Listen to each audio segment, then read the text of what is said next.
Nesse vídeo eu vou mostrar para vocês as melhores oportunidades que tivemos no mercado americano, no Bitcoin, no ouro e também no nosso índice. Antes eu queria só passar um recado para vocês, para quem não viu os meus stories lá no meu Instagram. Eu vou disponibilizar de graça o meu curso completo sobre Fibonacci e liquidez, esse mesmo que já ajudou mais de 1000 trades ao longo desses 2 anos, junto com o meu grupo vitalício, onde eu envio estudos da B3 e do mercado americano. Porém, vocês precisam completar alguns requisitos. Através do link da bio que eu vou disponibilizar dia 1º de agosto, vocês vão abrir a conta na corretora, depositar $300. Com isso, vocês vão receber um bônus de 150% no primeiro depósito. Ou seja, vocês vão ganhar $450 apenas por depositar através do meu link, sendo esse mínimo de $300. Ou seja, depositou 300, ficou com $750 para operar na sua conta. O segundo requisito é bater a meta de 20 contratos negociados ao longo de um mês. Ou você pode também bater 2 lotes negociados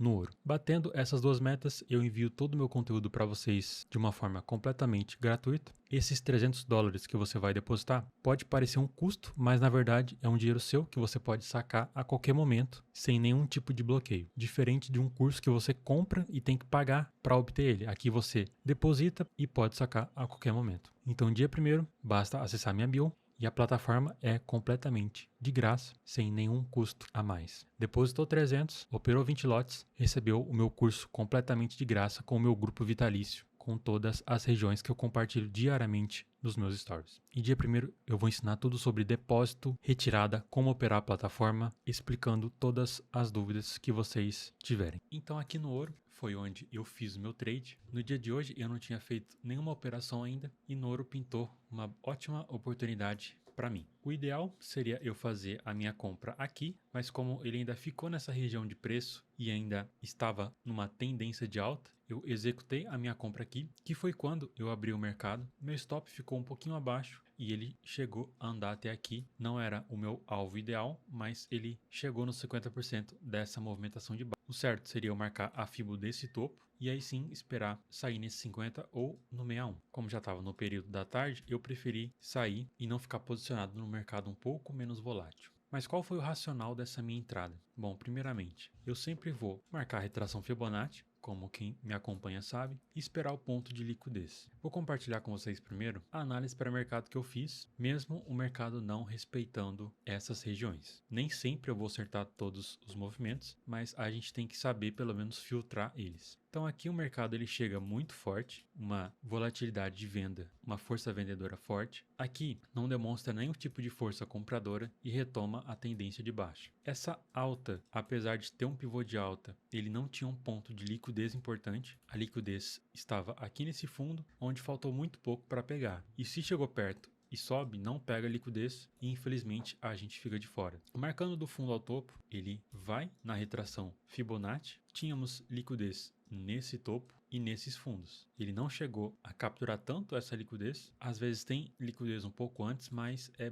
mais raro. E ele acabou pegando a liquidez desse topo para poder fazer o pivô de baixa na nossa retração Fibonacci. Não peguei. Depois, quando ele captura a liquidez aqui desse fundo, tem muita força vendedora novamente. E eu novamente fico de fora. Então, ele não chegou nas minhas regiões de venda. Quando chegou nas regiões de compra, ele passou direto, não deixou nenhum gatilho, então não teria como a gente comprar. E aí a gente vai buscar novas regiões de Fibonacci. Essa primeira rompeu, então nós vamos buscar um outro fundo. Desse topo aqui, nós descemos. E nesse fundo nós temos um ponto muito importante. Por quê? Porque os 50% acaba ficando junto com o ponto de liquidez. Nesse pivô de alta, muitos que compraram nessas regiões, e até mesmo aqui em cima, está colocando seu stop aqui embaixo. Então, consequentemente, quem comprou bota ordens de venda aqui embaixo. E também tem gente que está vendendo fundo, mais liquidez aqui. Ou seja, liquidez de vendedores de fundo e liquidez desses compradores aqui também. Não é porque isso aqui é do dia anterior que não vai ter liquidez dos comprados. Tem pessoas que faz swing trade, buy and hold e também vai ter esses lotes aqui. Ou seja, quem quer comprar e precisa de muita liquidez, vai usar a liquidez desses vendedores e com isso aqui vira uma região de liquidez forte para compra. Sabendo disso, nós marcamos a retração Fibonacci e o ponto de liquidez, que é aonde o mercado para. Aqui, olha como ele trava nessa região e faz a sua retração. Pensando nisso, olha aqui o mesmo racional que eu uso em todos os ativos, em todos os mercados. Vamos pegar essa lateralização. Do topo ao fundo, nós temos essa retração Fibonacci, região entre 50 e 61. Onde está o ponto de liquidez? Medindo dessa movimentação de alta. A gente tem aqui, porém ainda não chegou nos 50%.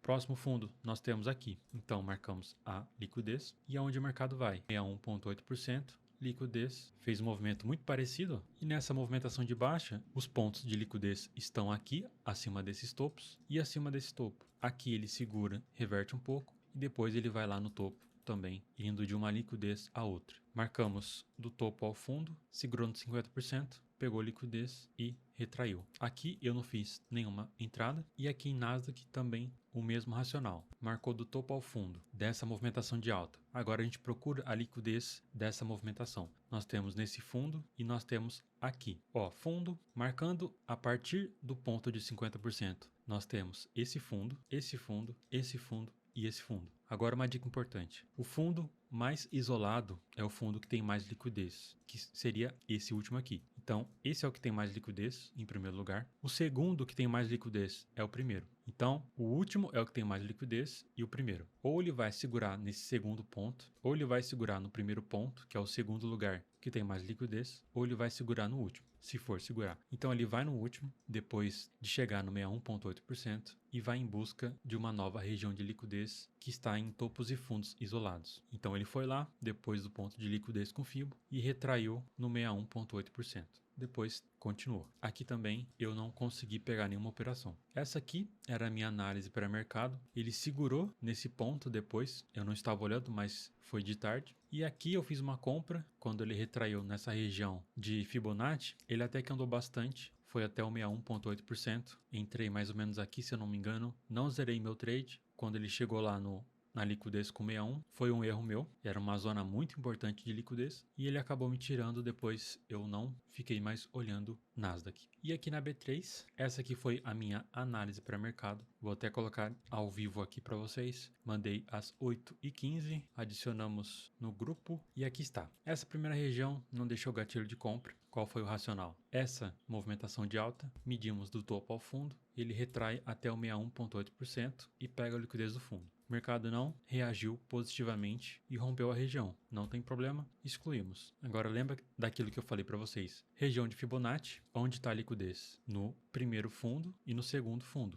Esse aqui é o mais isolado, esse aqui é o último. Ele segurou no último, onde tem mais liquidez. Por que também ele tende a segurar no último quando tem comprador? Porque a pessoa que quer comprar, ela quer pagar o mais barato possível. Então, entre segurar aqui no 135 mil e segurar no 134.700, eles preferem comprar mais barato. Segurou aqui, ó, na mínima, 134.525. Ou seja, uma diferença de quase 500 pontos se eles fossem comprar aqui em cima. Então o mercado pega a liquidez, paga o preço mais barato depois de chegar na retração Fibonacci. Lembrando que a retração Fibonacci é uma referência para a gente poder pagar barato nos preços. E aqui o mercado segurou. Alguns alunos meus entraram aqui nesse pivô de alta e segurou toda essa alta. Eu já nem estava focado na B3, mas muitos pegaram esse trade sim. E depois ele fez essa movimentação de alta. Ponto de compra aqui e depois ele segurou também nesse ponto de venda na minha análise pré-mercado, que seria o que? Eu marquei desse fundo ao topo e aqui nós tínhamos uma retração Fibonacci, que seria desses fundos, né? Ele segura aqui uma vez, depois segura de novo, rompe, faz pullback. Então aqui é um ponto de liquidez importante. Por isso que eu marquei aqui como ponto de venda. Depois ele rompeu o fundo, o que faz a gente renovar e ficou mais interessante ainda. Por quê? Porque agora a gente tem a liquidez da abertura do mercado. Então o mercado foi lá. Novamente eu cometi o mesmo erro de não sair do trade. Fiz essa venda e ele foi até os 50%. E por que eu não saí? Ele andou quase 500 pontos, chegou a passar dos 500 pontos, mas aqui nesse 61 tinha um ponto muito importante de liquidez para ele fazer o pullback, que fez eu segurar e ele voltou e também me tirou no 0 a 0. O que me salvou realmente foi aquele trade do ouro. Importante eu cravar as regiões e mandar para os meus alunos. Eles conseguiram pegar esse trade também. Depois ele segura nessa nova região, que seria agora a liquidez desse topo, junto com essa retração Fibonacci de 50%. Não chegou a desenvolver muito, porque já estava de tarde, liquidez já estava baixo, andou aí uns 200 pontos e tá subindo dessa forma meio lenta. Então eu espero que vocês tenham entendido, fiquem espertos nas minhas redes sociais e mais informações você encontra aqui abaixo na descrição. Então valeu, falou e até mais.